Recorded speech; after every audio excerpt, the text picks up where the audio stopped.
Tired of time tracking chaos? Let's tame the time beast and get you set up with Clockify in just a few easy steps. First, head over to Clockify and sign up for a free account. You can use your email or Google account, easy peasy.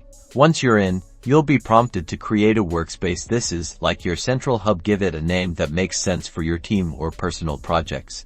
Now, let's create your first project. Click on the Projects tab, then add project. Give it a descriptive name like website redesign or client work. Next, invite team members by clicking on the Members tab within the project and entering their email addresses. If you need to invite people to the entire workspace, go to the Team section in the sidebar and click Invite Users. You can assign them different roles like user, admin, or project manager.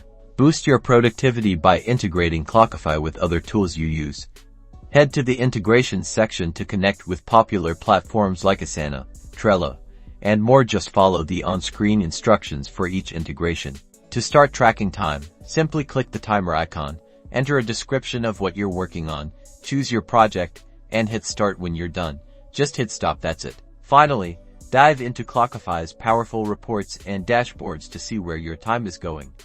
You can filter by team member, project, and date range to gain valuable insights. And that's it. You're now ready to conquer your time and unlock Clockify's full potential. Happy tracking!